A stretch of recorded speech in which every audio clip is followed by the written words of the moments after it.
Hello guys, peace of the Lord with everyone. We continue showing you how wonderful is the teaching of the Quran, especially about the chastity. You know, this surah have two things actually I want to talk about. First, I want to, we will go by order. The first one in this surah, it's really sick. Why? Because the Quran in every verse allowed in slavery. But this surah in here is allowed in not only slavery, slavery is approved in Islam, it's normal. It's part of Islam. This is why Muslims country, they cannot sign the slavery law, the human right law in the United Nations. Because if they sign that, it's going to be like as if they are signing something against their Quran. You cannot sign a law against your Quran teaching. So Quran allowed the slavery, you should allow the slavery. You cannot stop slavery. Anyway, so in this surah, as you see, it says, it's also forbidden women are already married. Okay, so it's forbidden for you as a Muslim man to have sex with married women. Until now, this is great. I like that. But look, except those whom your right hand process. Which mean who? Like women, they are married, are forbidden for you. Except who? Except those who they are your right hand process. So those right hand process, they are married and they are accepted as exception. So the exception saying you cannot have sex with any married women, but those slaves you have in your hands, if they are married, they are not forbidden it. It's also forbidden women already married. So the women already married are forbidden for you if they are the free women, not the women you own in your hand as a slave. So if they are a slave, you can have sex with them. So this will show you that how wonderful and how justice is the God of Islam.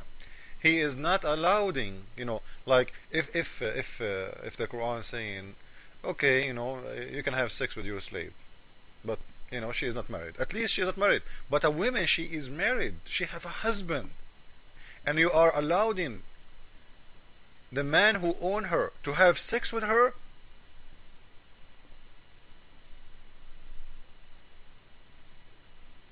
And when you say it's not forbidden for you, a woman you own, which means if I own a slave, let us say I have 10 boys, 20 boys.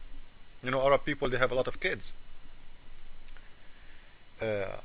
So this is mean all my kids, me and my kids, because we own this woman, all of us, we can have sex with her. Because it's what it's saying. Even if she is married. So imagine if I have 20 sons, all of them, they are men. And I am the owner, and they are my sons, which means they are the owner too. So all of us, we can sleep with this slave, rape her, and she is married. And she cannot say no. So you see, Allah is God of justice. He is a very merciful God.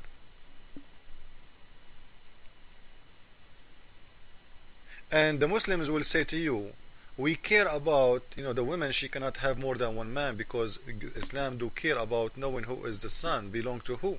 Now, if more than 20 men, they are sleeping with one woman, who is the father? How you will know? And here it doesn't say, it's talking about one person, by the way. Why? Simply because whoever owns this woman can have sex with her. As an example, when you go and buy a car, let us say me and my cousin, we bought one car. What does that mean? It means both of us, we can drive her. So whoever have a share in that car, he can jump in the top of that car. I think that the picture is clear now, right? So whoever owns those women, he is allowed to have sex with them, and even he can rent them to others. And we will show you another verse in the Quran showing that Muslims, they use to force women to do prostitution. The Quran said, as an answer for that, force them not if they choose chastity, but if you force them, Allah will forgive you. So prostitution in Islam is allowed. Muslims, they will lie to you and they say, no, no, no, that's not true. I will show you that later. But in here, this is a lot more ugly from prostitution.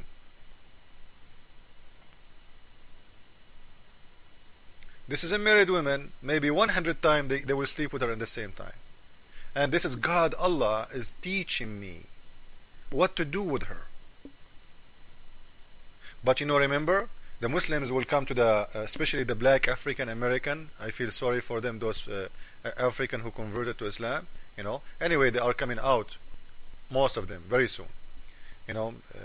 We are doing a great job with those brothers, because they've been deceived. The Muslims told them, you see what the white man did to you? You see what the white man did, in America? They bought you from Africa. By the way, the one who was selling slaves from Africa to the West, it was the Arab Muslims in North Africa. Everybody know that. They go, they capture non-Muslims and they sell them to the Western. Until now, there's more than 2 million Sudanese a year. A year. Scary number. Most of them, they are kids. They are sold all over the world, especially to countries like Saudi Arabia, like Emirat, like Qatar. Until now, if you go and search right now for human being slavery, you will see in the top of the list all the Islamic countries. Number 1 in the top, Saudi Arabia, Emirat, Qatar, Bahrain, Kuwait, etc. So those people, they are trading slavery because slavery is part of their religion. So they will go to the black man, African black man, and they will say to him, you see what the white man did to you? What the white man did have nothing to do with God. And the white man, he fixed that. And he said his sorrow. Now, why you didn't fix that in your Quran? If what the white man is a shame, why you go and you don't go and you take all those verses in your Quran and you burn it and you say what? No more slavery. We are people who support the humanity. Why you don't take this verse in here, the one that says, even if a woman, she is a slave, a black slave woman, even if she is a slave and married, even if she is married, I will have sex with her because Allah allowed me to do so. So don't talk about others when you are living in the world of slavery. Your God is the God of slavery. Everything in Islam about slavery. Even when you go to heaven, your God, Allah, will give you what? The lowest reward, 72 women for sex. Those are slave sex. Sex slave. 300 boys to serve you. This is what the Quran is saying. Those boys are slaves, or they apply for a job to work for your Majesty. Huh? Did they have a choice not to serve you?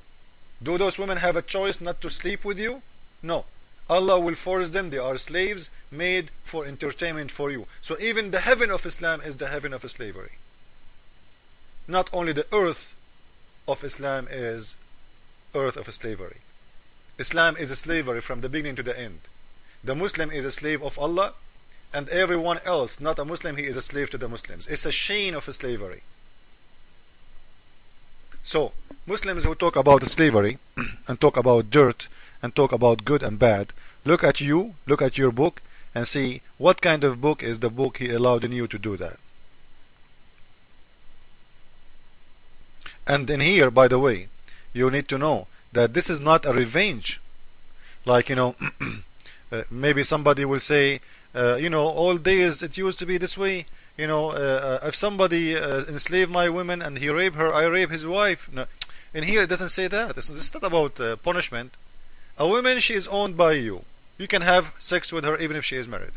So this is not about, like eye for an eye.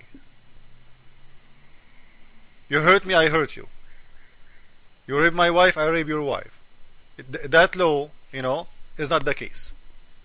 Just to make things clear. So in here, Allah is approving that and making it legally approved. Part of Islam. You can have sex with married women.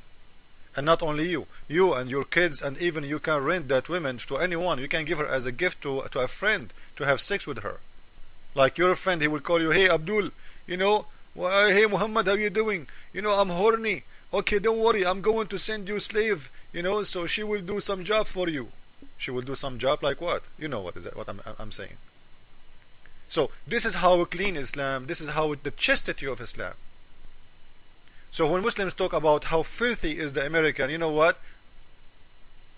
You have no way, no chance to compare your Quran to the most filthy American, because I believe the most filthy American, he is a lot more cleaner than your book.